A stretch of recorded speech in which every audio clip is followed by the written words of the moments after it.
Good morning. Daniel? Craig? Oh, it's Daniel Craig. No.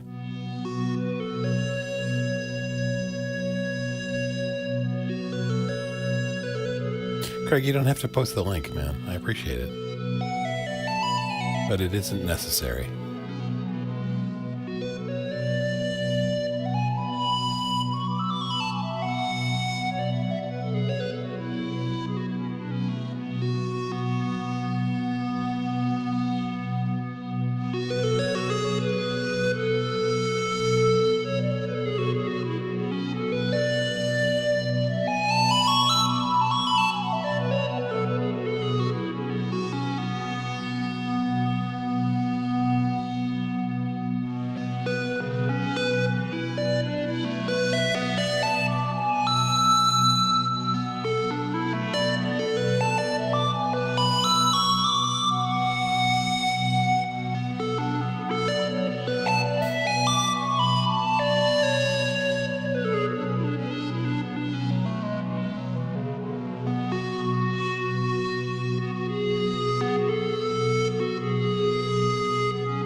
Hey, Tibor.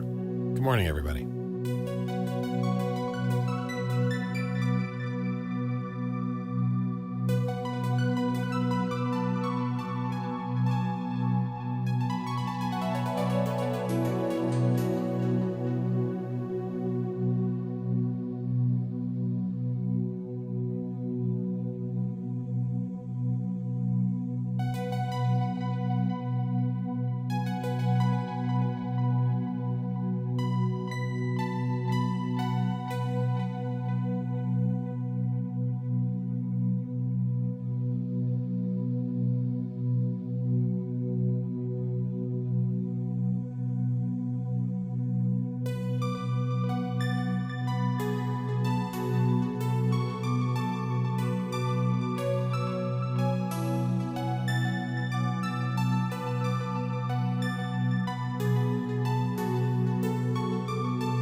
Hey, large father. Padre Grande.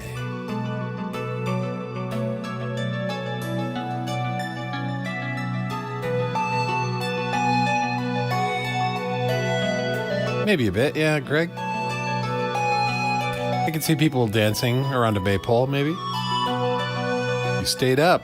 Wow, thank you, large father. What time is it where you are? Craig's always up at weird hours, but we appreciate him.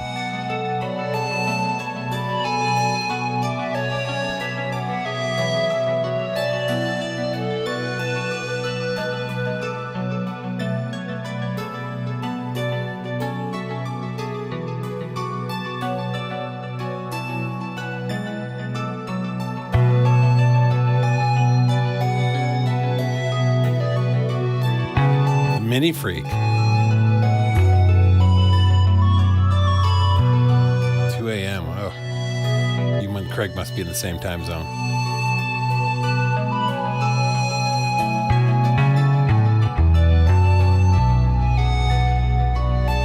Yep. So I don't have the Mini Freak hardware. I have the Micro Freak hardware.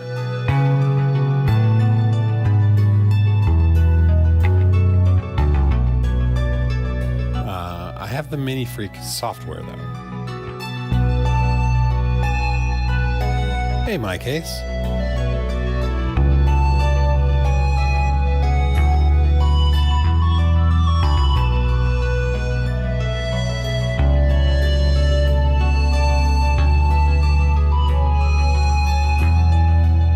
Daniel, 11 there. All right.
I'm glad you made it too, my case. That's fine.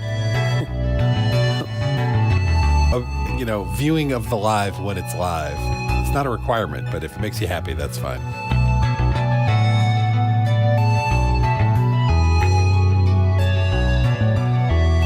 How do you select what scale you're going to jam in? I arbitrarily choose one. Like, I choose one where the lowest bass note is low but not too low, right?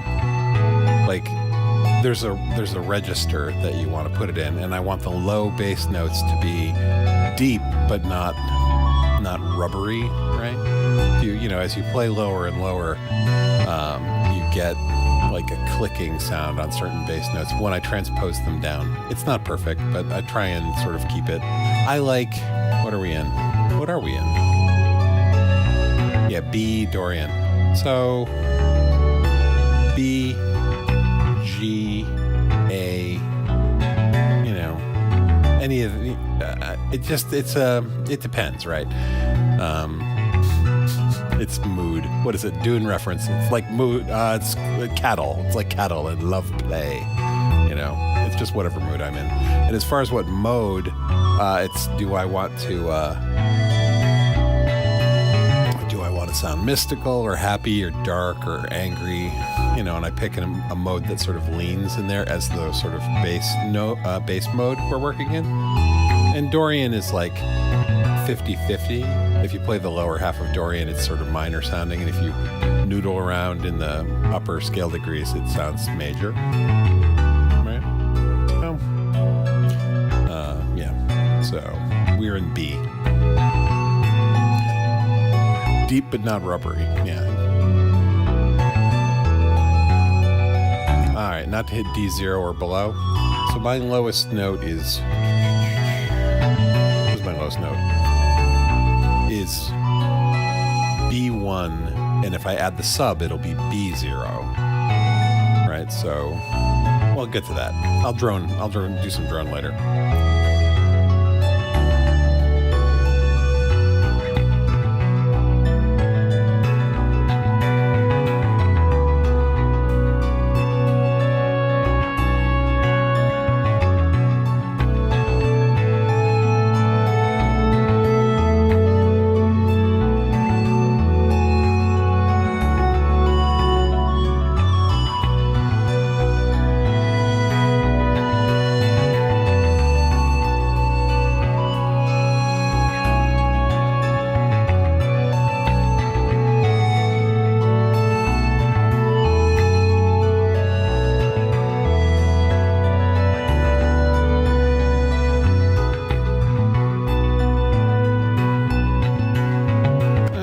Draining, Craig.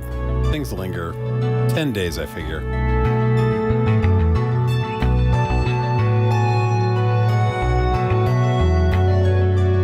Let me record this a little bit.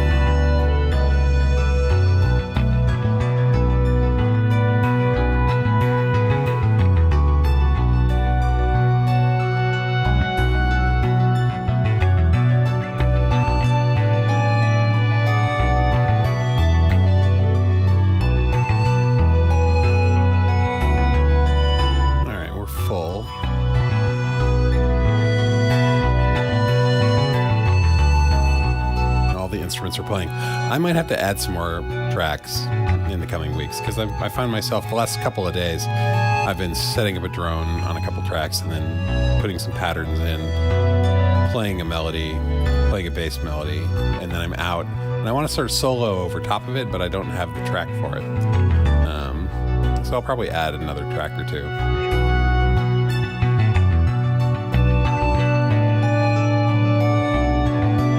But let's see what happens when we transpose this.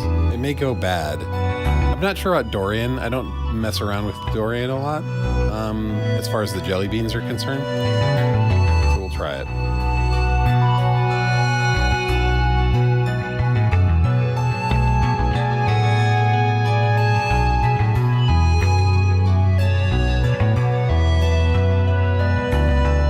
Hey, Project Siren.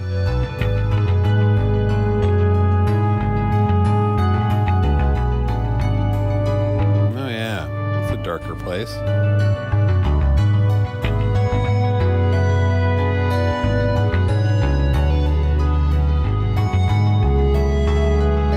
Bring it up a step.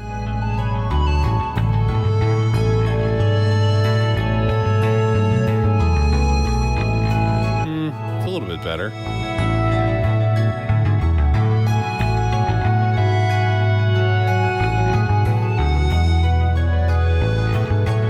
Back to B.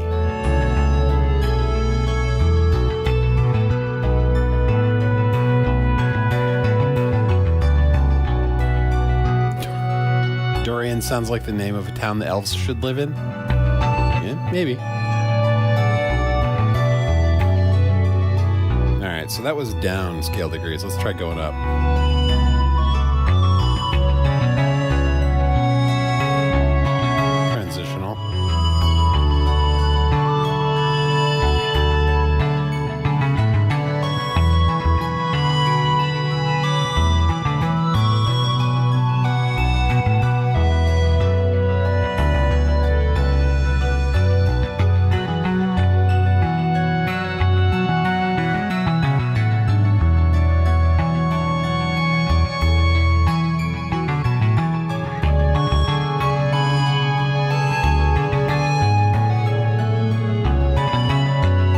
definitely in a darker place, Dorian.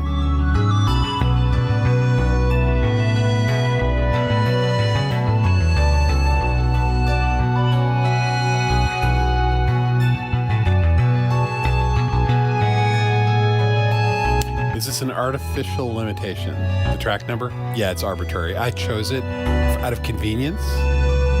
Thank you, Craig. Yeah, if you at me, I'll notice your questions, or I'll be less likely to miss them. But we'll put a big Q in front of it. My track limitation is arbitrarily for convenience because I don't want to scroll my display around, right? Which is like just me. I could totally put, many tracks in, but I did do a big rant about why 4 tracks is enough to cut the basic form of a song. So I considered doing January on the Ableton Move and just using it in like 4 track. Use the approach of only using 4 tracks. But I don't know. Everything evolves over January. Like I keep changing the sounds very slightly.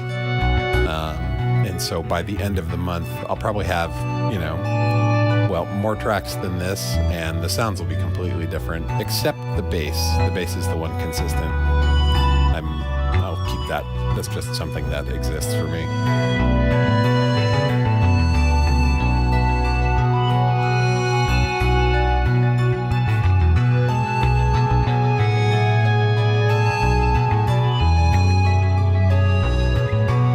Oh, tagging people on mobile's tough. Just stick a Q in front of it.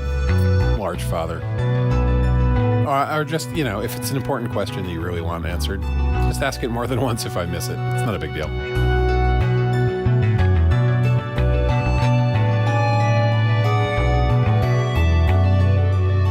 Does a fan of the push need a move?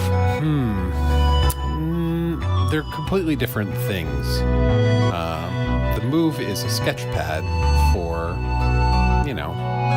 working on your music in away from the studio place, right? My move lives, for the most part, in the living room, on the coffee table near the couch. And my wife sits on the couch and watches TV, and I use the move with my headphones on. Then that's basically it. I use it as a sketch pad.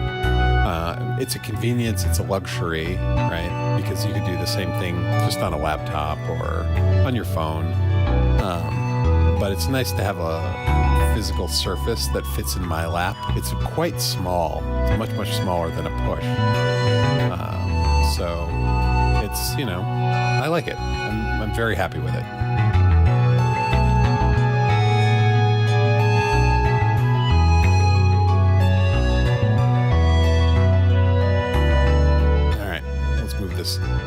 We'll move this along. Let's take it somewhere.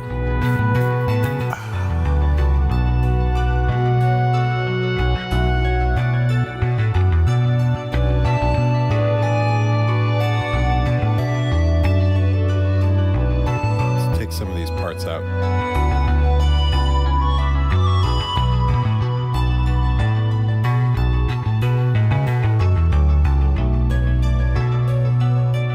Take the bass out too.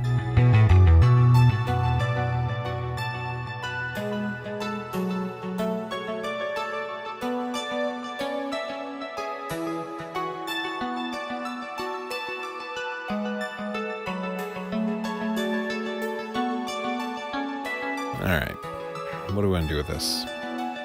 Let's move it. Let's push it a little towards Berlin School a little bit. So one way I like to do this, if you've been watching the stream, is to do a 1-bar, a 16th note bass run, just like a little blur of some like almost pentatonic, maybe less than that, just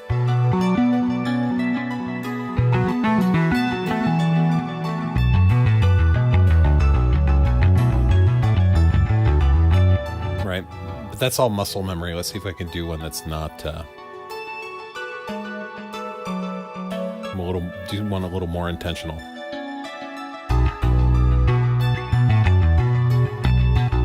Whoops.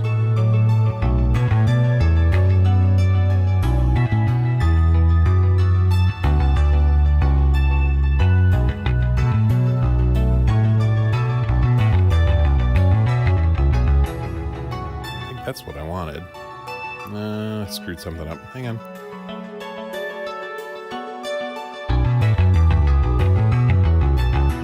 There it is. One bar loop. All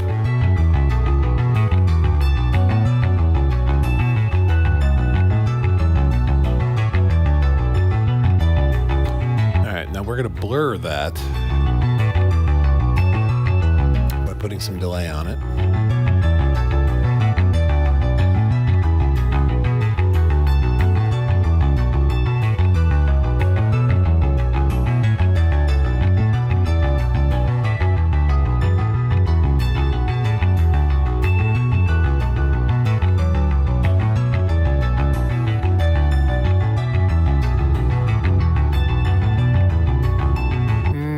Muddy. Yeah, it's too muddy.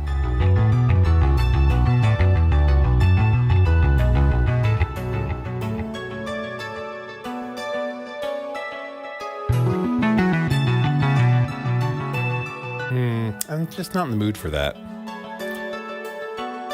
Let's change the plucks up instead. We'll come back to the bass. No, you know what? Intention, right?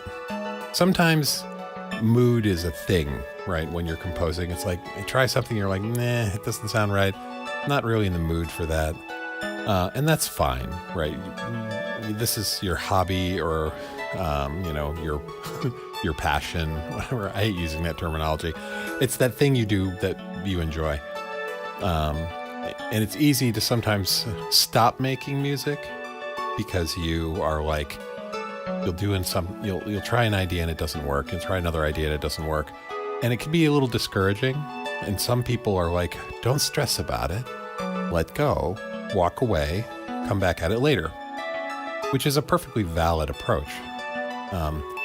But sometimes you can get into a pattern where you stop making music because even the thought of approaching the instrument or the studio reminds you of the last time that you had this frustrating experience. And so you end up saying, no, I'll just walk away and come back at it later before you even sit down to try it. And so at least in myself, I recognize I can get into this pattern where I stop making music for weeks at a time because I'm in this sort of locked loop where I consider working on some music, remember the frustration I had in the last session, and say, I'll come back to it later. I don't quite feel it right now. And it has been my experience that when I recognize that's what I'm doing, I have to force myself and say, gosh darn it, sit down and apply your craft, composer. Sometimes it's work.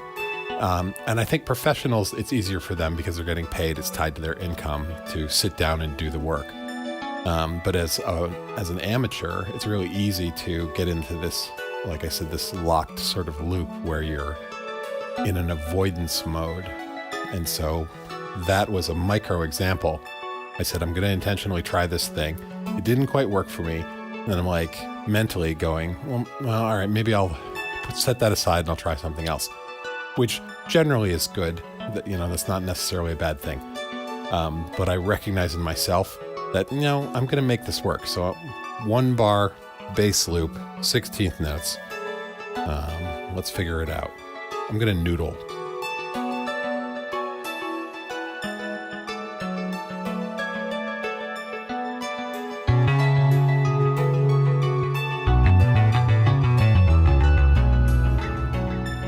I like that. I like the harmony that's going on there. But I've got a muscle memory thing where I play a 5th octave. That's a thing. So let's avoid that.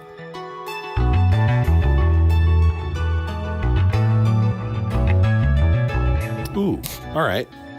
So let's do groups of 3. So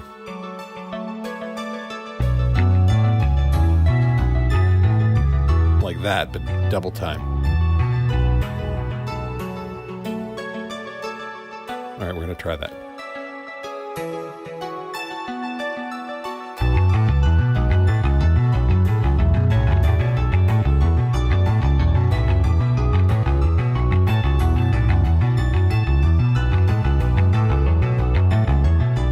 like that. All right. So we force myself, do something a little intentional.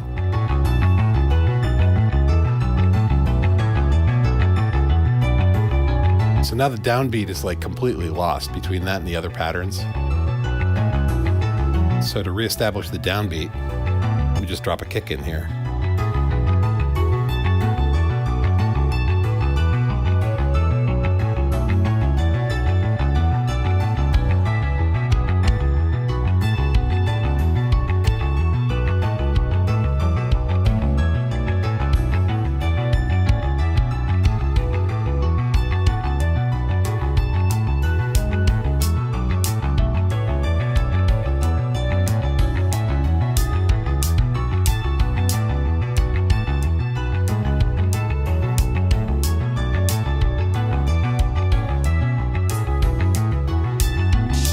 Got a ride in here somewhere. I don't remember where it is though.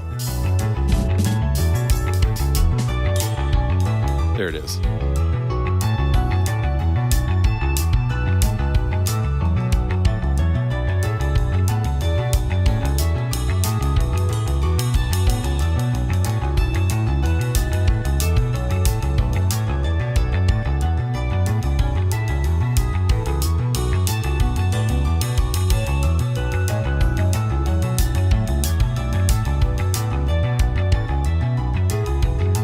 See the chat scrolling by. I'll go catch up with it in a second. Just editing a drum part real quick.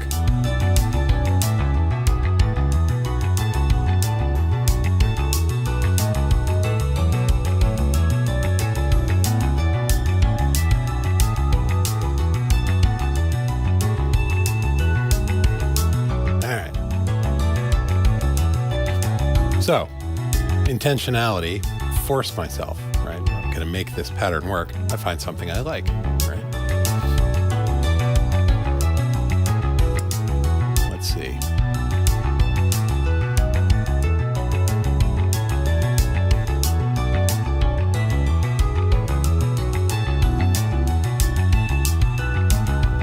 Project Siren brought your push to the hospital and jammed on the desk tray in bed, so probably you're not the target demographic.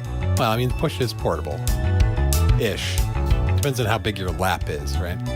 I've built a shed over my tool, as they say, and so I don't have much of a lap. The push doesn't really fit in my lap unless I use a desk, like a lap desk of some kind, or pillow. But the move does fit, so.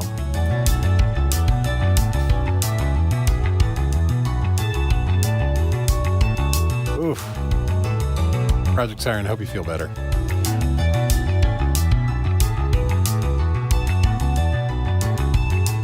Why would I avoid fifth?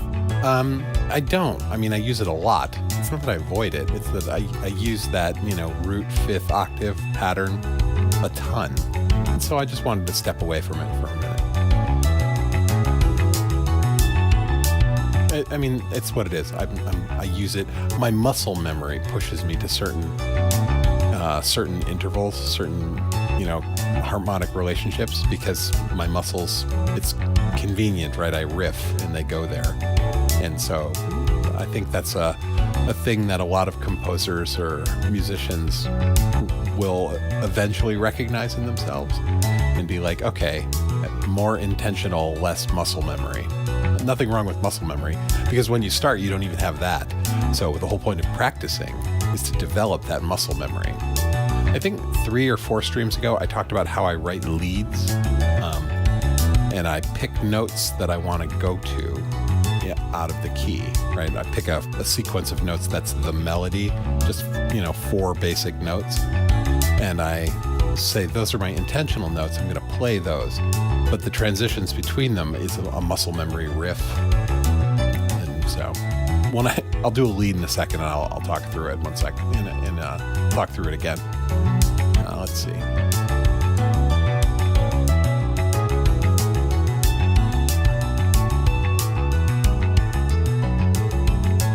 Yes. Yeah, I mean, you can always do, you can always go find, there are tons of, chord progressions, 1, 4, 5, whatever. You can always walk through those. We are hooked up to Ableton. I'm not using it in standalone mode. This is a standalone push, but I'm not using it in standalone mode. I talked, again, a couple streams ago about standalone. I was really disappointed with it when it first came out, but I generally use push as a controller. And so I am overdue to update my firmware and load the new version of push standalone Ableton onto it. And I'll look at it again, but not during January. I'll do it in February. Hey, Sidejacks.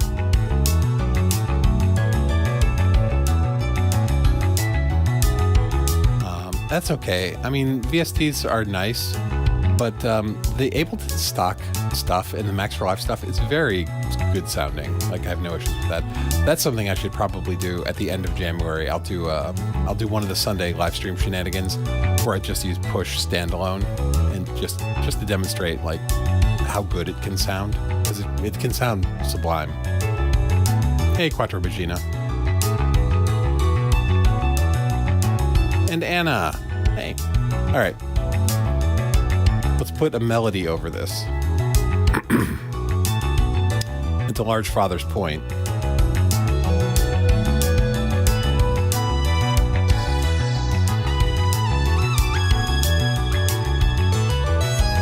we'll use that one.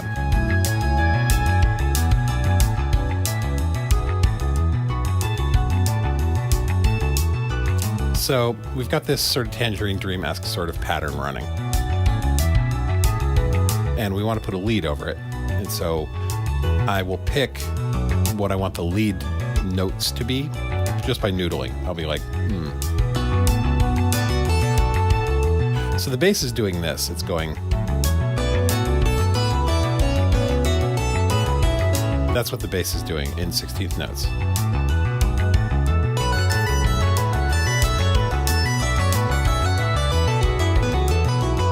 So we could do that in the lead as well and maybe move it around. Right, this is very intentional, no muscle memory here.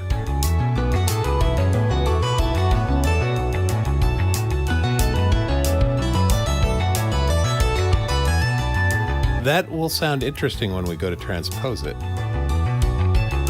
Let's do the same sort of rhythmic piece, but we'll play with a slightly different shaped pattern, but we'll do a sort of a 3 notes up and 3 notes down.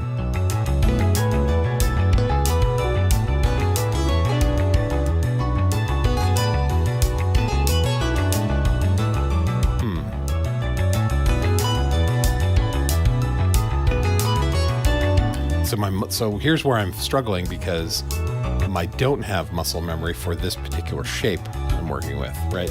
So this is something I can practice on my own and get better at it. But does it sound good harmonically?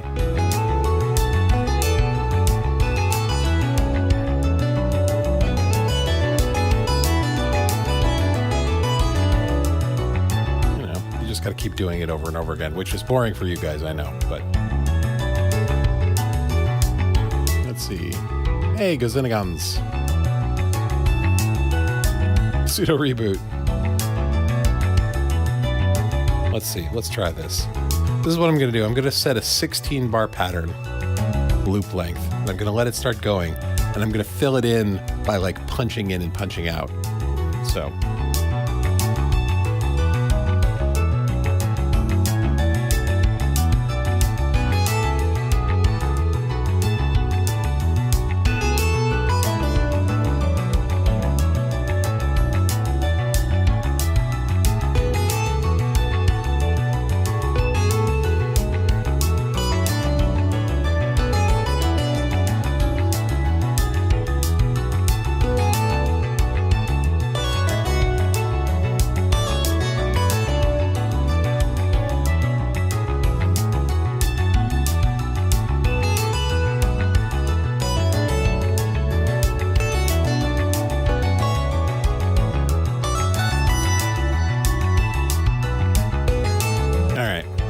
So I've got this sort of lead that's doing the same, the cadence is the wrong word, right? It's running these 3-note phrases, which is what the bass is doing. The bass is just doing it in a 16th note loop.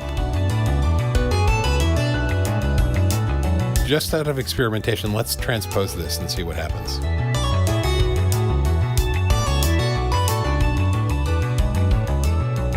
After it gets around, 4 bars from now.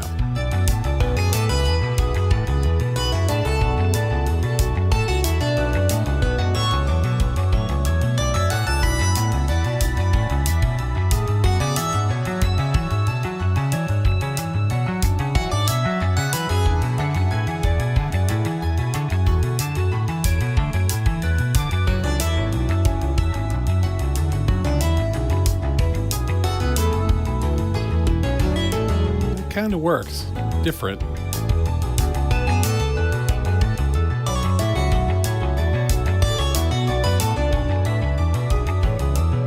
Though you do not lose muscle memory as you get older. You lose it when you stop playing and practicing.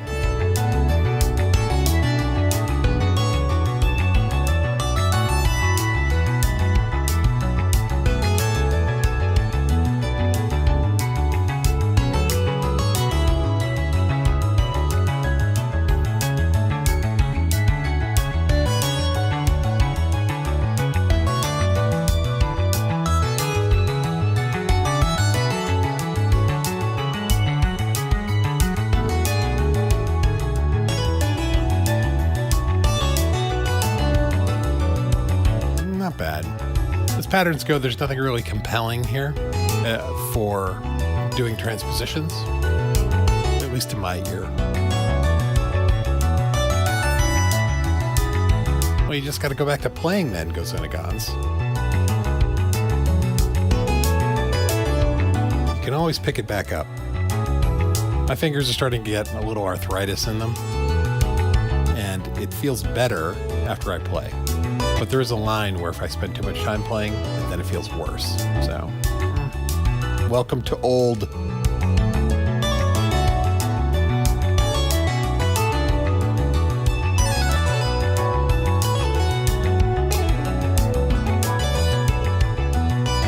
right, so let's do this. Let's put some now we'll put some muscle memory riffs in between these statements.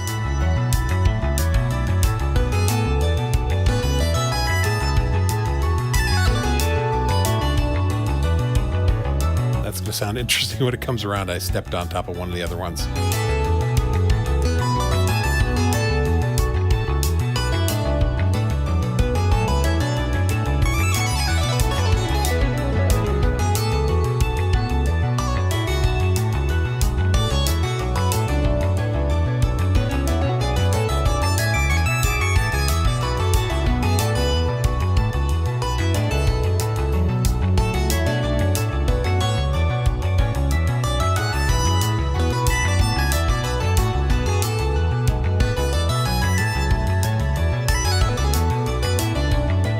It's a little weird.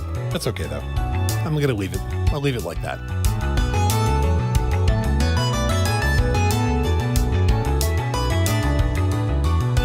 Nicholas Cloward, is this currently live? Yes, I am alive. I hope we all are. Yeah. This is live looping. I've built up these loops one layer at a time.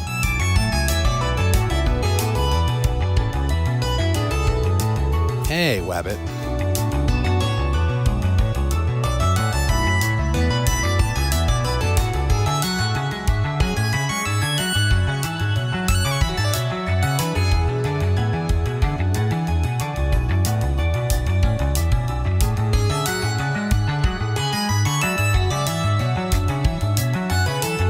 Hey, Tracy.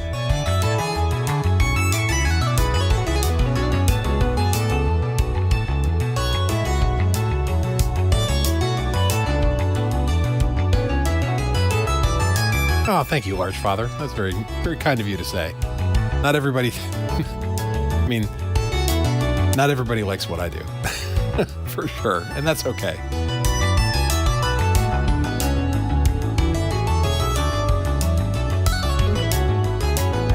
I'm just doing random chord changes while I'm reading the chat.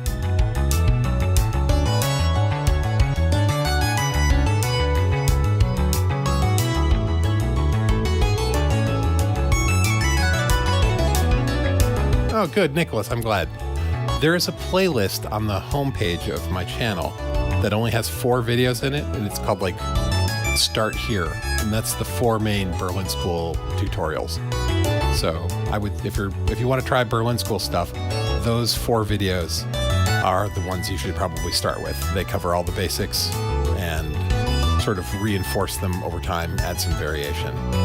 Some of them are long, some of them are like an hour long, but I'd start there. And then there's another playlist that's called like extended ideas or extended Berlin School techniques that's like the dumping ground of like 30 other videos of stuff. Like, so if you want to work with odd time signatures, there's a video in that playlist called like Be a Berlin School Time Lord, and it's all about odd time signatures. And there's one about step sequencer math, like how you can use 2 step sequencers and add them together, either in hardware with voltages or with MIDI, to sort of get interesting patterns and stuff like that. But start with the basic playlist of, there's only 4 videos in it, and then you can go on to the other stuff. Or you can just watch all the lives, but that's more me musically sort of indulging myself. So, all right, so let's start breaking this out. We'll break it down and then we'll change the tempo and do something different.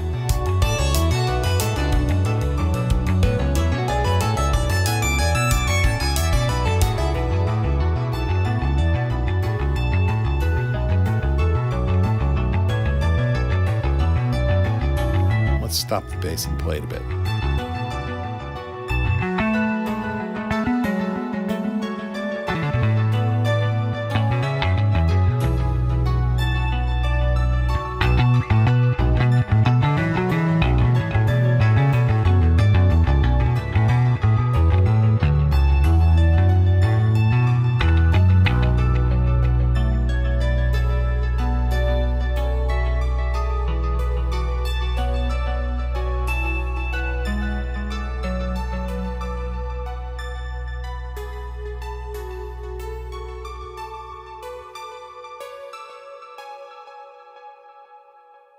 There we go. Hang on one sec.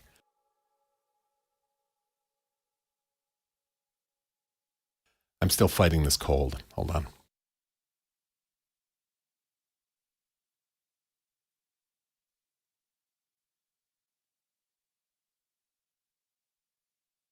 All right. All right. Let's quickly, let me put a drone on here. Not that one. That one. And a bass drone.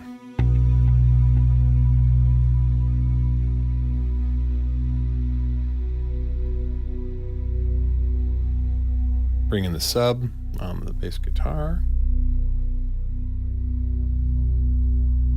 There we go. Let that do its thing there. Let me read the chat for a little bit.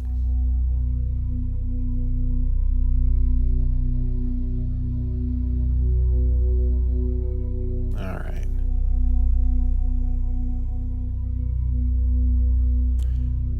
If the fact that you had a synth teacher in college, Large Father, would lead me to believe that you went to an interesting college.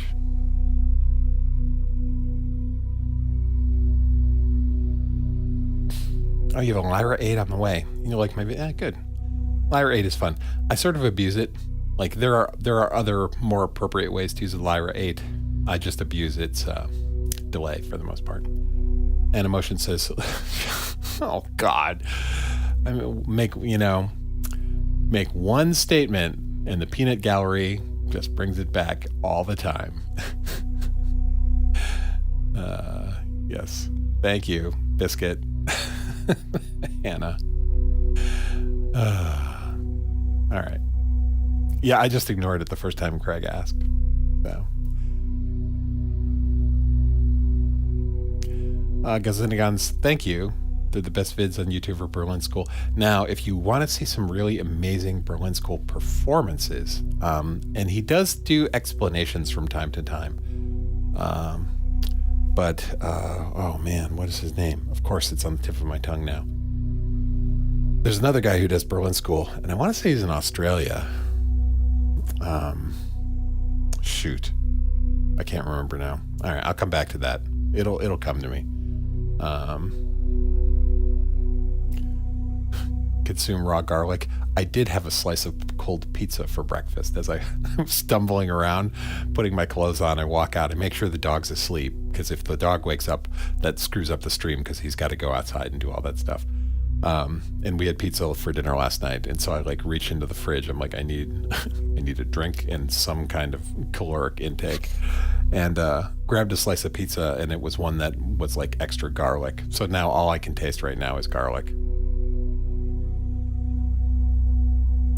Nicholas asks, have you had a chance to work with the Alta Sola 42F? I have not. I am out of space for synthesizers right now. So I don't have a take on it. I like the way it sounds, and I have acquaintances and friends who have them, but I've never laid my hands on one. So I'd imagine. So I'm a bit of a, all synths are good synths for the most part, right? Tracy had a synth teacher in college too. Where did you guys go to college, man? My college had ashtrays. My college was basically high school, but they had ashtrays. That was the difference.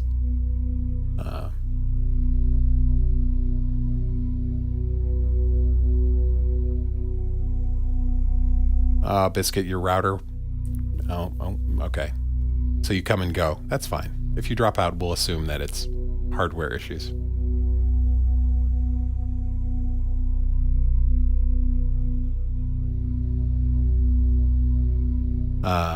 So how did the bass questions go? Everyone asked them. I complained yesterday or the day before. It wasn't a complaint, but I made an observation. I said, there's always somebody who asks during every stream, like, how do you make that bass sound? And I was like, rolling my eyes a bit. And there's nothing wrong with asking that question. And the answer is the same. Here, let's do that. When someone asks, well, the thing is, I said someone always asks, and then of course the entire peanut gallery is like, how do you make the bass sound, right? Just to tweak me. So that's what you guys can do if you want. When someone asks, you can just say, there's a video on it. Search for Synth Seeker Rick Bass, and you'll find the video.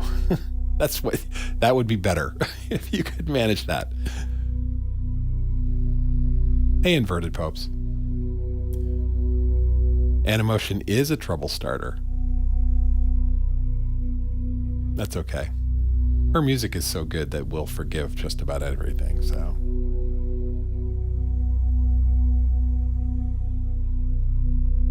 All right. So we've got this drone running. Let's do something new.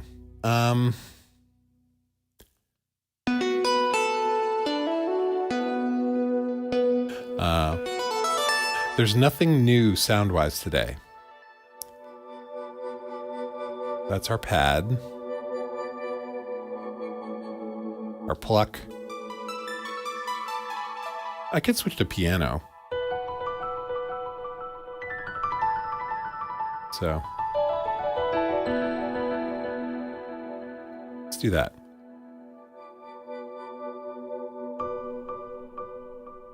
Piano with a lot of delay and reverb on it.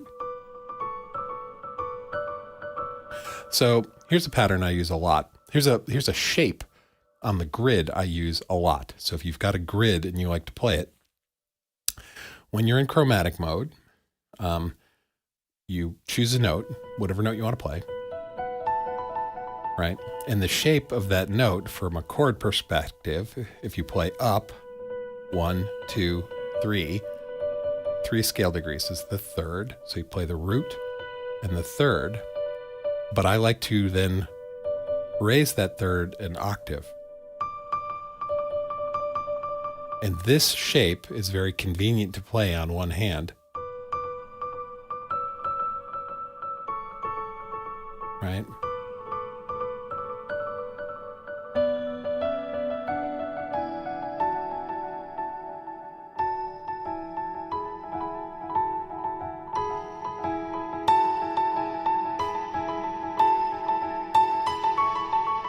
I find that very pleasing. So there's a tip. I like this interval shape. So it's the root and a third an octave up.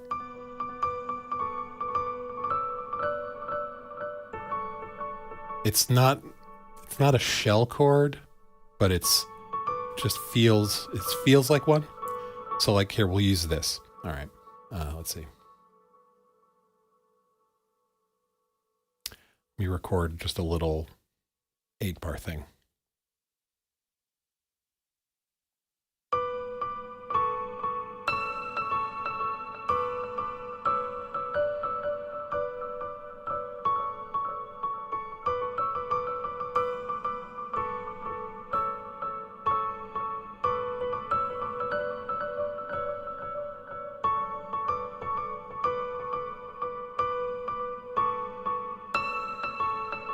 Right. So we're just playing thirds and moving it up and down from the root. Right. So when I choose to make a melody or a harmonic progression, I usually start on the root, move away from the root, return to the root. So we stay established on what that is. Right.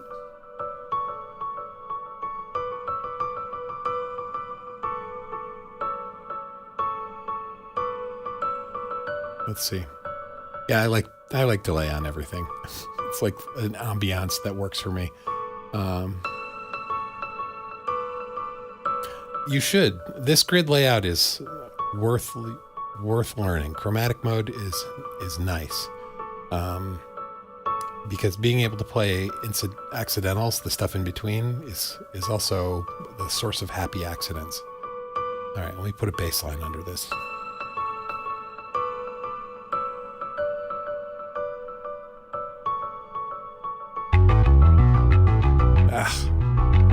Stop. Let's do this. Duplicate this to here. There we go. The old patterns want to come back in.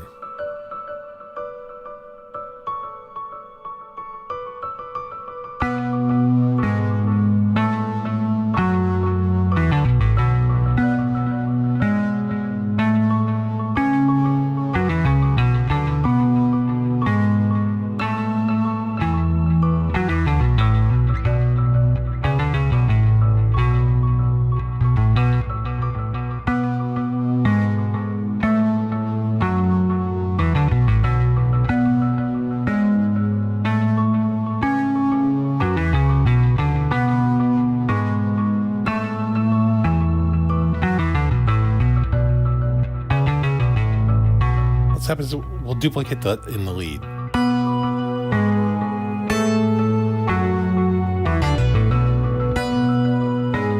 And you know what? Let's bring back that drum part.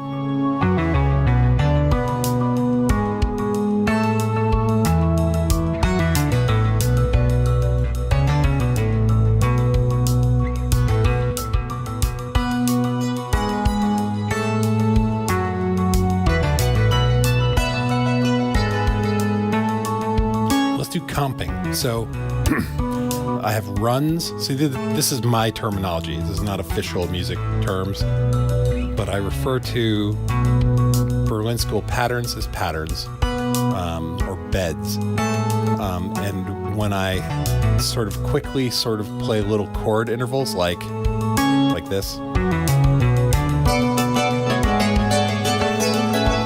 I refer to that as comping. Now, there's a completely different concept of comping where it's multiple takes of you punch in, you record a take, and then you quickly record a second and a third. That's comping. And then you slice them up to sort of build the best part of all the performances. That's also comping. But when I say comping, when I'm talking about sounds and playing style, it's when I'm doing these little energetic sort of bop, bop, bop, bop, bop. Bop, you know. That's comping.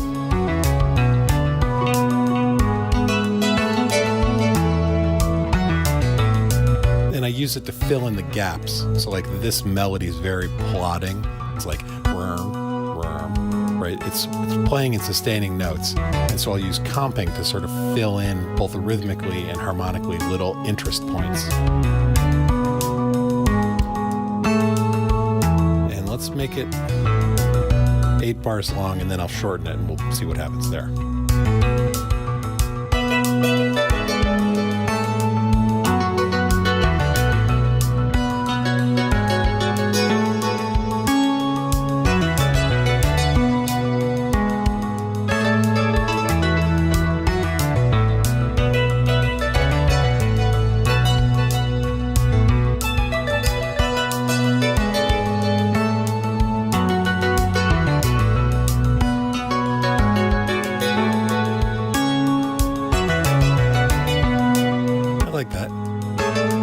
bring it down a little bit in the mix.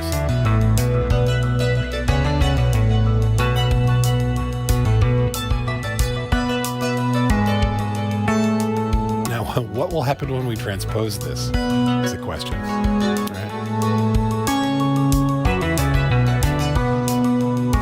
Let's see. Have you had a chance to explore Drone Lab in Ableton 12? No, I haven't looked at Drone Lab at all. That's a pack, isn't it? Or is that an instrument?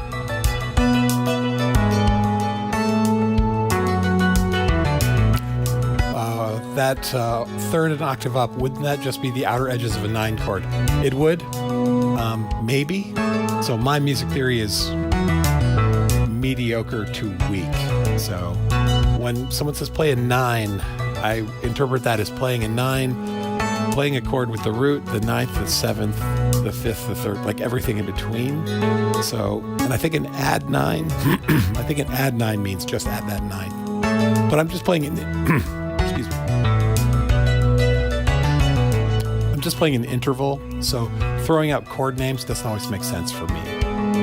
And I'm not very good at knowing chord names, so I'll sometimes get it wrong.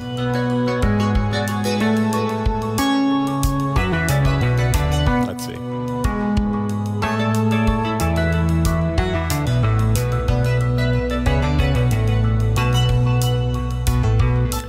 Gazinagon says the pad layout is in scale mode as well. Yes, it is. Yeah, it's in. I use it to be a visual reminder of what's in scale, and what's out of scale. Right? If I was a purist, I would leave it in chromatic major mode, and then it would like emulate a piano, where the light keys are the white keys and the dark keys are the black keys. But meh, it's fine.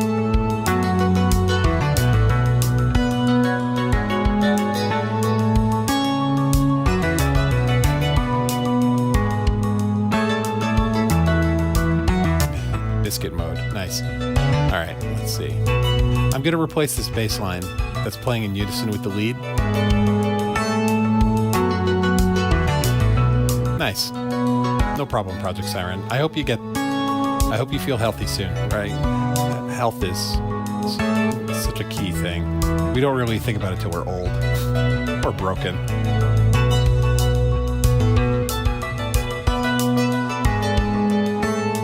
Hey, Steve. Just scanning for questions really quick. No. Coma, Parkland. All right, so let's replace the bass line. The lead and the bass are playing in unison.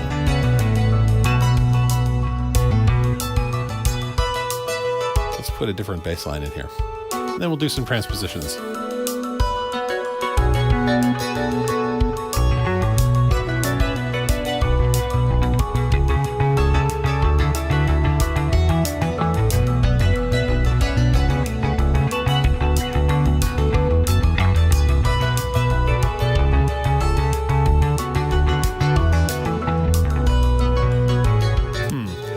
The problem with a walk-up bass line is when I go to transpose it, it'll do weird. Harmonically, it'll go to weird places. So we're going to just do a root riff.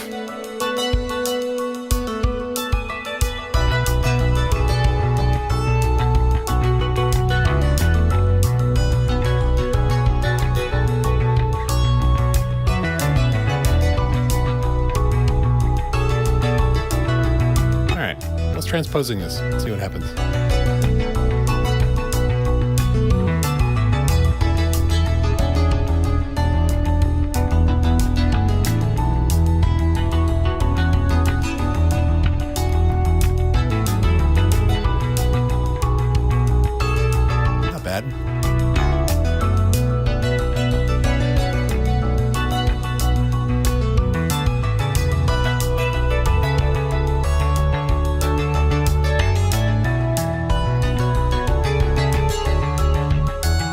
So I'll just do roots in the bass, and I'll do the walk-up on the jelly beans, right? The transposition stuff.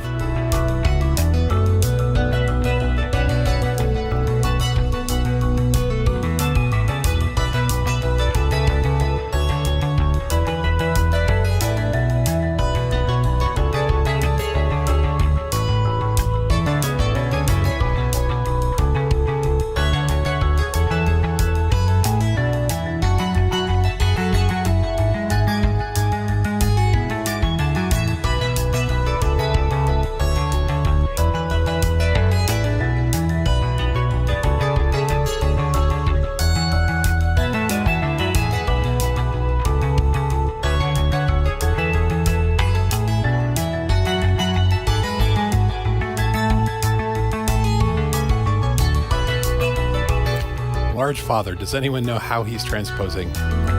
So if you go to January, day 2, I explain the Jelly Bean thing over here, right? This is a Launchpad Mini in custom mode, and this 5x5 grid is a set of buttons that will do global transposition diatonically of every part that's playing except the drums.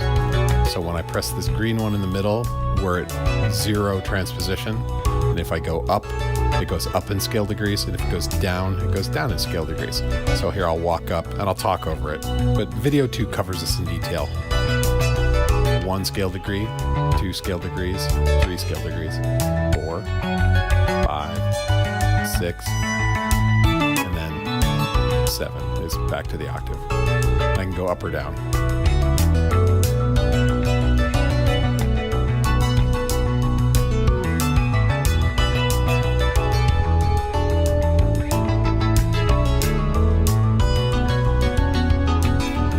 It lets me build parts and then do chord progressions over top of it.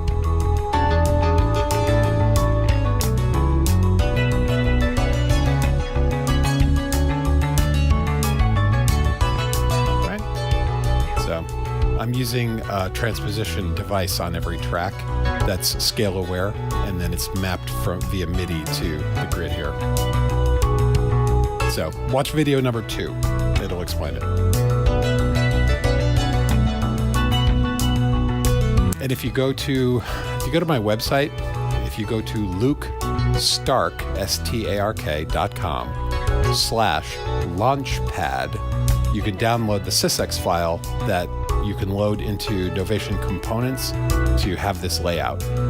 This is not complicated, and it looks complicated, but it's not. You can build this yourself, and you'll probably want to build a custom one for you because this is specific to me. But you can just go download the sysx for it. It's up on my website. Just grab it.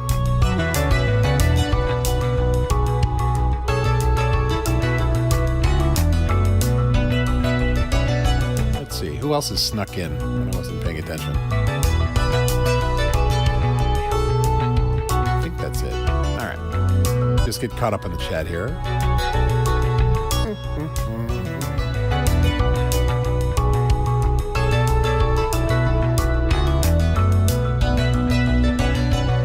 Really quick. Large Father, yeah, January 2nd. It'll say day 2 in the title.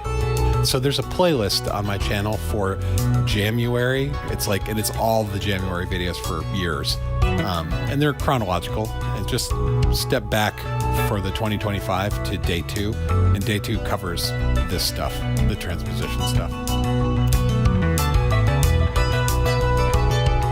You don't have a Launchpad? That's fine. I mean, you just, any controlled surface. So, this. So what is this? This is a launch key or nano key. So this is a Korg Nano Key Studio. Is this in camera? I'm not even sure. I don't keep a monitor up. A lot of people like to look at themselves. So that is a Korg Nano Key Studio. So you could get any of the Korg Nano Keys that has a little keyboard. And so this is a 2-octave keyboard. And this button grid down here is a 2-octave grid. And so you can map this sort of thing to the transposition devices and, actually know exactly what, I've memorized the grid on the Jelly Beans, but you can use a keyboard to do your transpositions. So you don't need a Launchpad. You can use anything, right? I completely cannot see the chat when I'm looking at the monitor.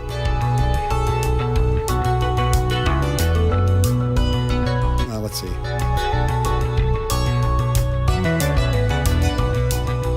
You have an Akai Fire, but it's worthless in Ableton. Will it send out MIDI CCs or MIDI notes? Because you can do it then.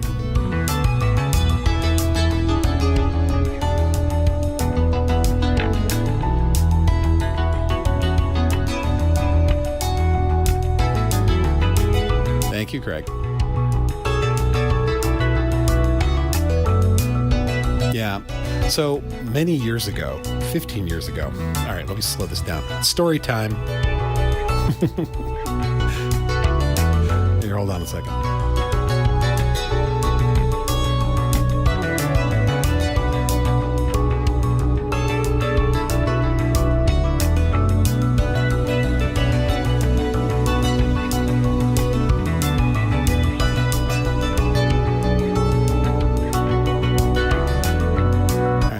some drones here. We'll bring this stuff out.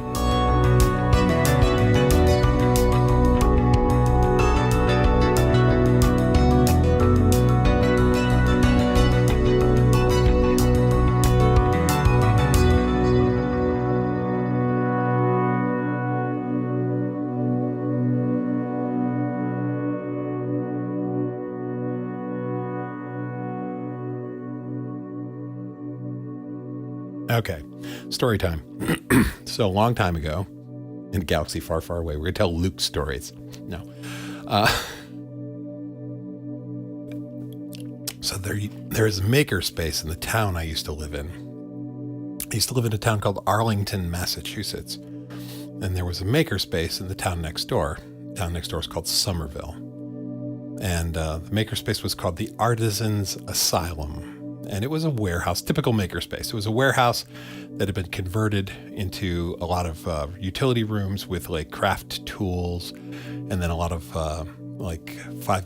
10 by 10 cubicles that you could rent out. And there was storage, and you could rent a space and use it as your creative studio or whatever. And I had some friends who had this sort of artistic electronic co-op called SEMI, C-E-M-I, which still exists. But the members have sort of diverged, but we stay connected. There's the Discord. And the SEMI group used to organize basically like EMOMs, like electronic music open mic nights. And people would come and play, things like that. And twice a year, the Artisans Asylum would have an open house. And then the general public could come in and explore the studios and things like that.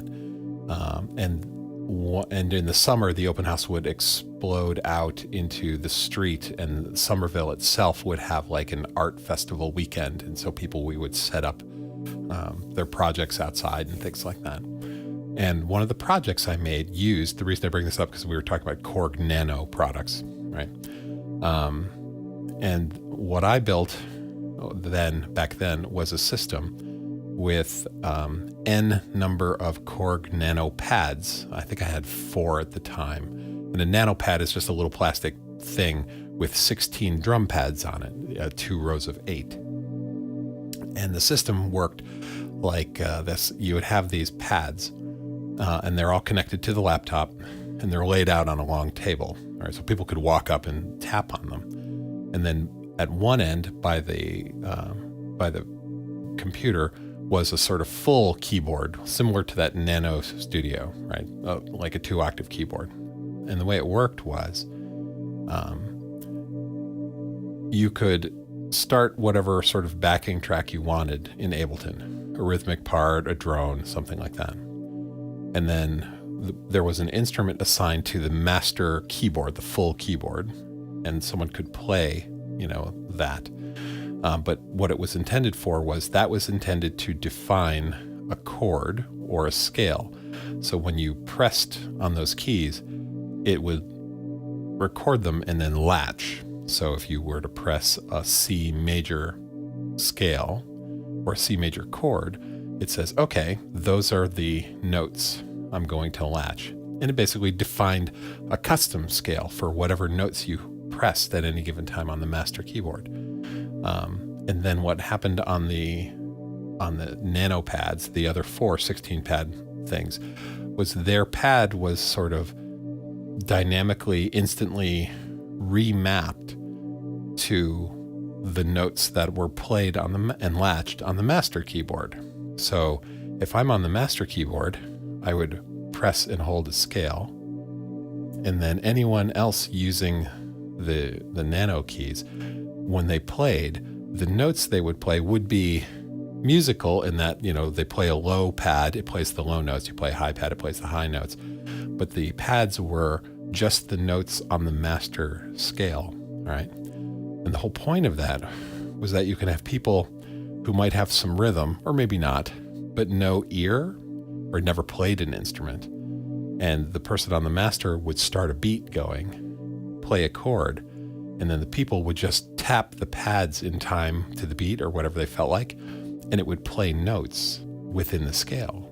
And they could play together, right? Rhythmically. And and they wouldn't have to worry about harmony or anything like that. It would sort of manage it for them.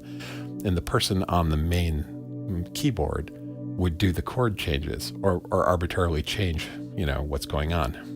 And what was really great about it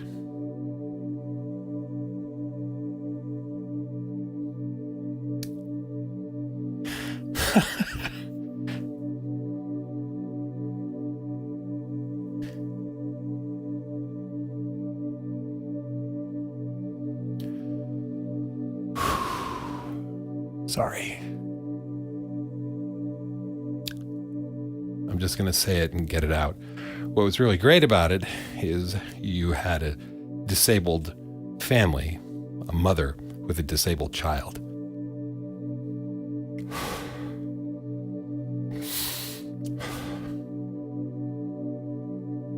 And that kid was so happy.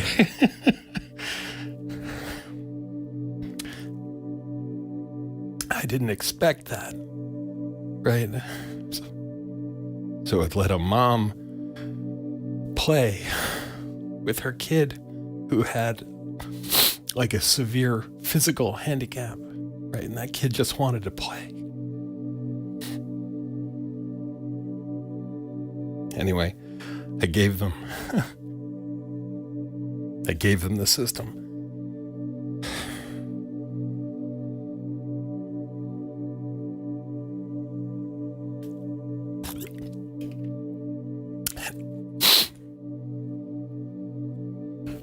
Pardon.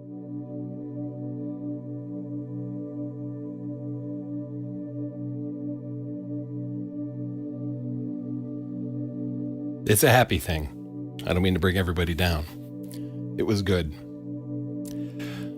So the things we make can be joy for us, right? But they can be more for other people. So that's why I give everything away.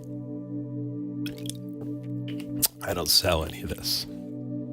So you can go grab the SysX for this. It's very, very simple. You can make it yourself, right? But that's why I don't teach. I don't offer master classes. I don't teach as a side. I just give it away. Because I'm blessed with a career, right? So I don't need to necessarily generate an income from music. Music is just joy. And I'm not knocking anyone who does sell their stuff, sell sample pack, things like that.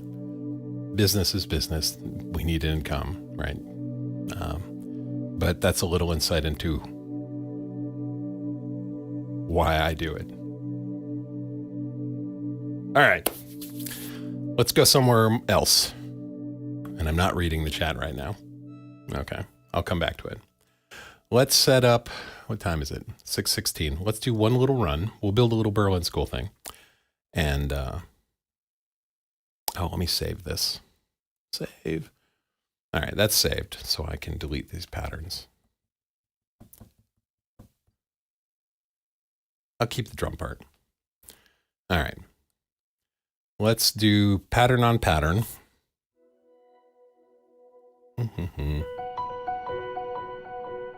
And we'll stay with, no, let's do something else. Different sound.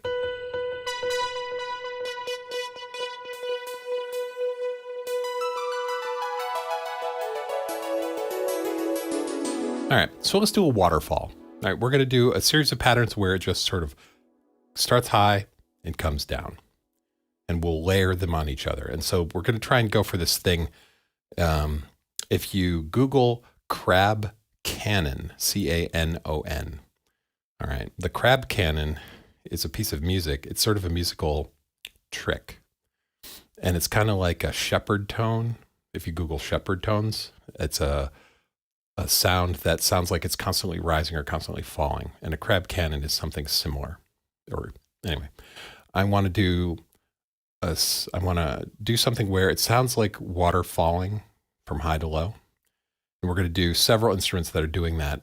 and they're going to do it out of sync with each other. So it's going to sound like constantly falling. Okay, let's try that. Let's see. And we'll do it ish in 8 bars.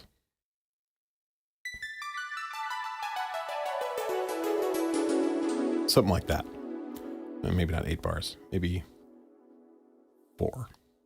And some of them will be 16th notes and some will be 8th notes. We'll see how it goes. Okay.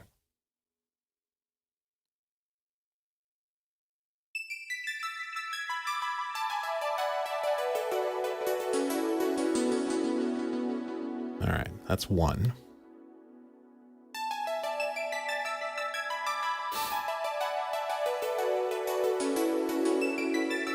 Okay. So we'll do one that's half time of that.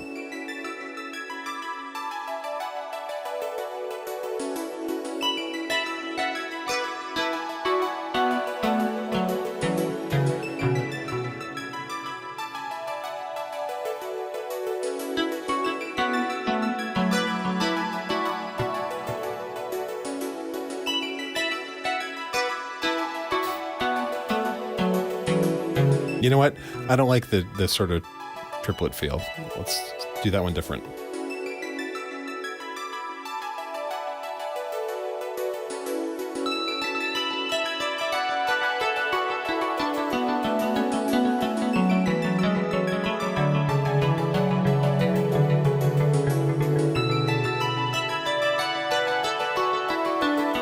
Okay. We need one more.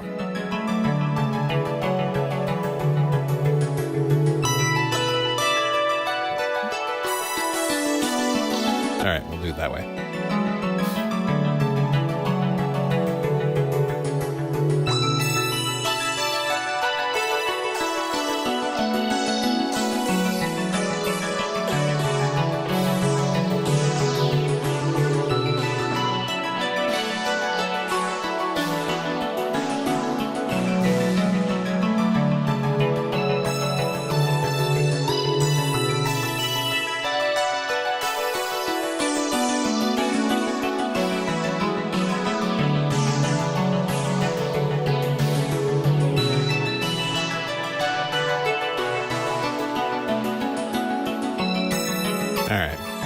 So those are running. Then we're going to put a bass under it.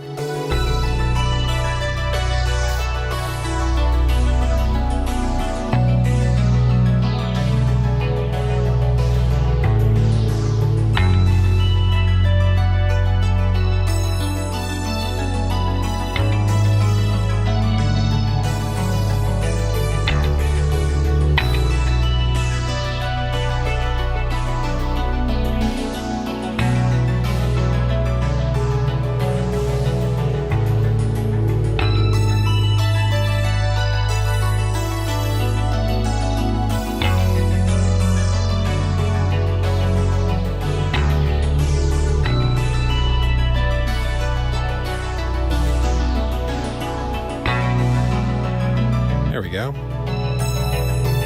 Let's put that beat back on it.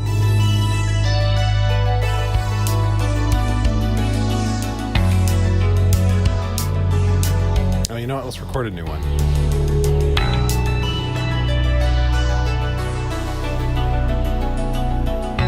Because this sort of cascading thing really wants like a 4 on the floor.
my nose. Stupid cold. Ugh.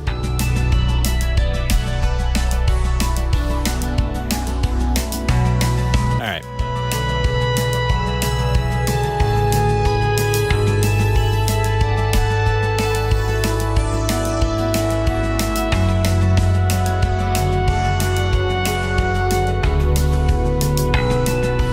Quattroporcina ran off to get his meds. I need to take mine.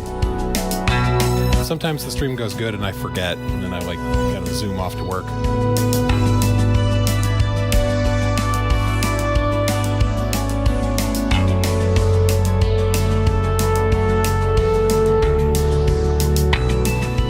We'll just play a little left-hand melody while we check up on the chat.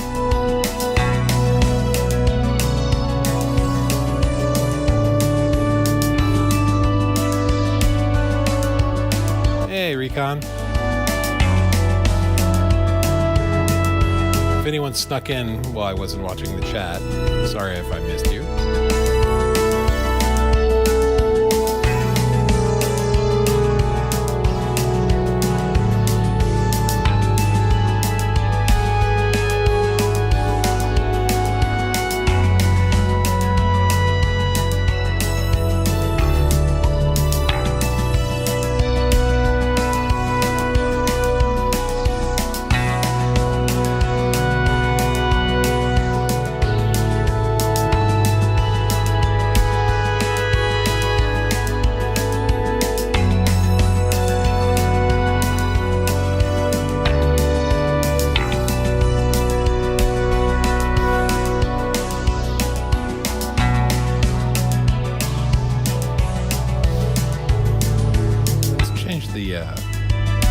This one. I'm gonna put it back on piano.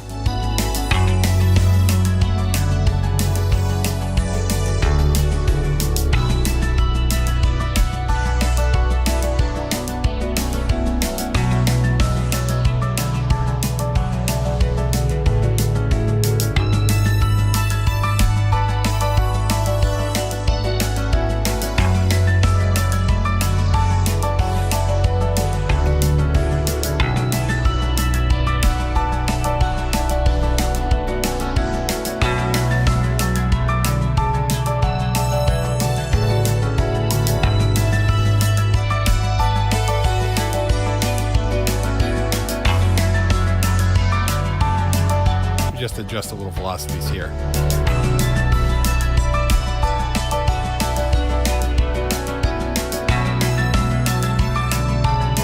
Now let's change the bass line to be that Berlin School 16th sort of blur.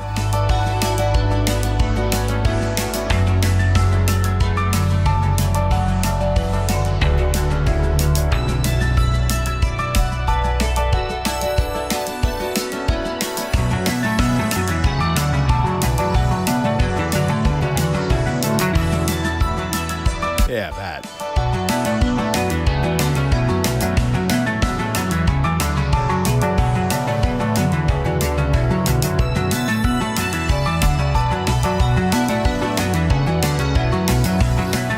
Let's change the lead.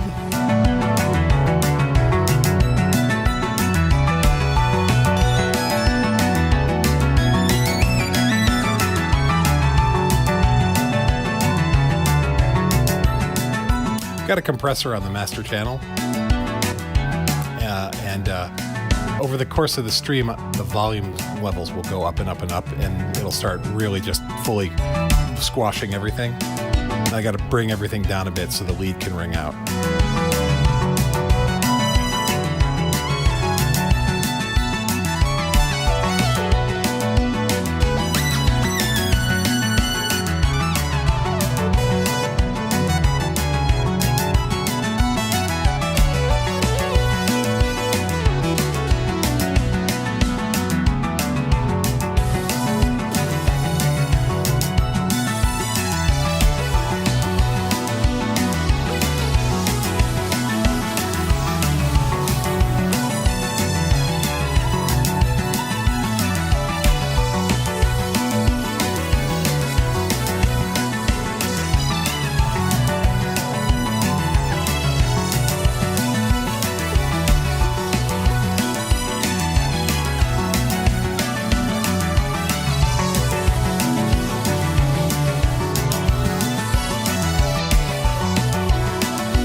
try some transpositions.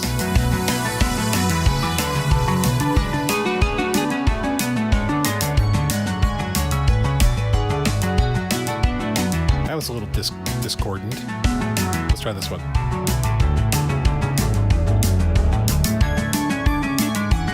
So we still have the cascading thing.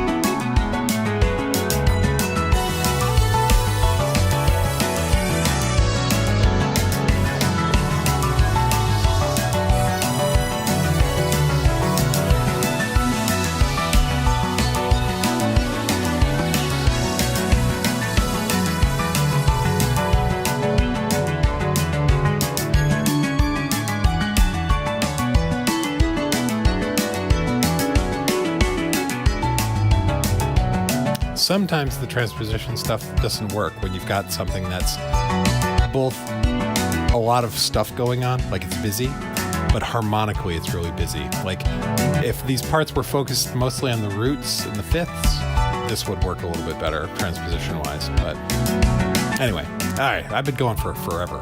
90 minutes, oof, long enough stream.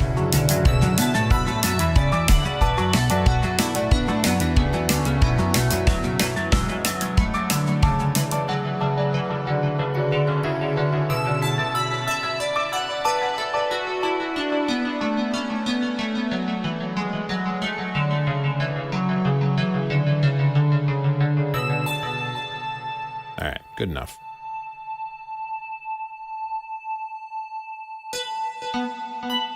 I've got a sustaining note.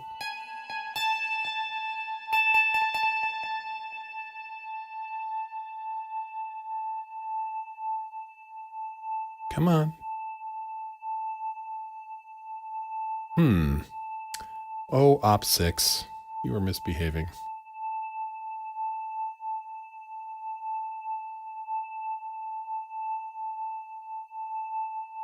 Wow. It doesn't want to let go at all.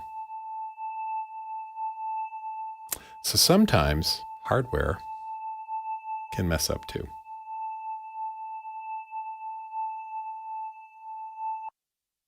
And we'll just hit mute because we're shutting it down. All right. Let's look at the chat, close it out. A little sustained drone there. All right. Let's see. Shepherd's tones, Escher painting, audio illusions. Let's see. Recon pops in. We'll go cascades.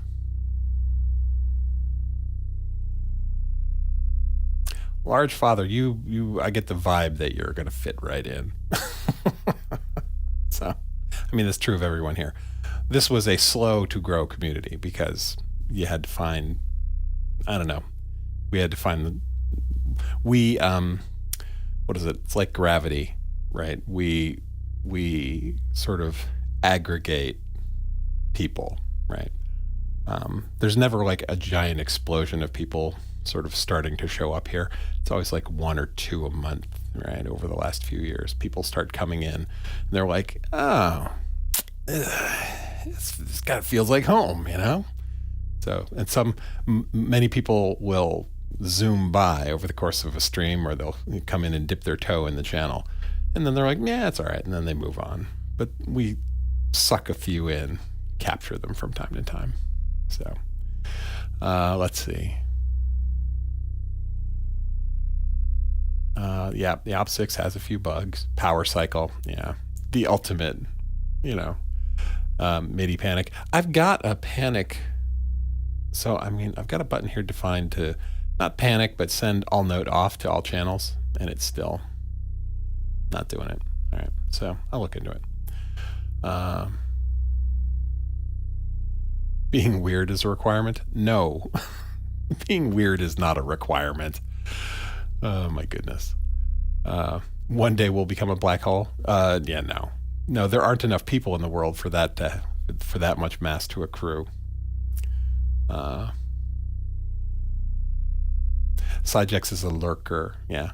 Sigex, are you on the Discord? I don't know. Anyway. And I could use a massage. I think that's true of everyone. Like, what was it? I went through a phase, in my early youth where it's like massage, that's a little too, too much personal space, right? But then in my like mid to late 30s, my wife and I signed up for this local massage place. Like it's a monthly subscription and you can have, certain number of massages per month. You just go in and they assign you a body and you go. Oh my God, it's so worth it. haven't done that in a long time, but man, when they're really awesome. Right. Or if you work at a place where they offer like, once a month a masseuse comes in and they're like, yeah, we do in chair at your desk, like shoulder, back, neck massages. If you work with a computer all the time, I highly recommend getting that done because man, it is awesome. And Craig unsubbed, of course. Let's see. Oh, Jamie Sixgun, you're Sigex. Okay. All right. No, we talk all the time. This is your incognito account. Okay. Let's see.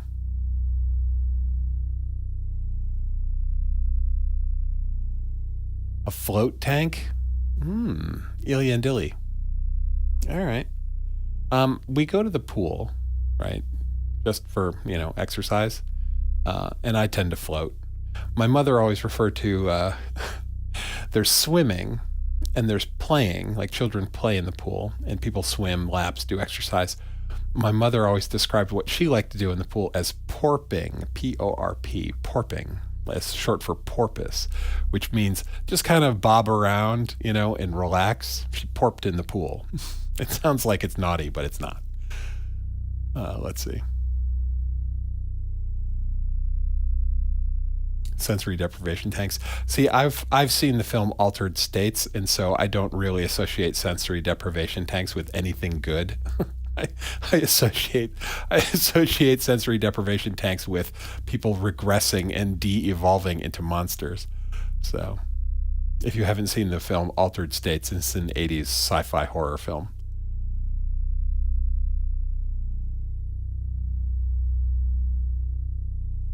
I saw Electronic Composer. I was in there for about 15 minutes of Synth Samurai's performance last night. And man, I mean, he's got an auto tune on, but he knows how to work it. And so his like live vocal performance was really inspiring. It was great. And he blew the death whistle. I was there for that. He's got the whole dramatic presentation thing down for sure. So, all right. Well, I've reached the end of the chat. I think we're all caught up. Thanks, everyone. This was super fun. A little more insight into my psyche. I perhaps overshared. That happens.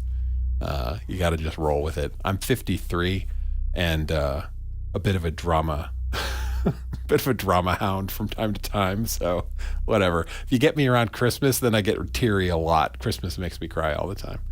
So anyway. Let's see. I hope you all have a great day. All right. It's Monday. If you're independently wealthy and or retired, congratulations, but I have to go do my job. So, all right. I'm going to close the stream down. I'll talk to you all tomorrow or later in the week or the next time you show up. I'm going to keep streaming at this time. It's 5 a.m. U.S. Eastern for the rest of January. And I'll see you around, okay? Hasta lambada. Or... I like saying asta and then random word. So, asta porping in the pool.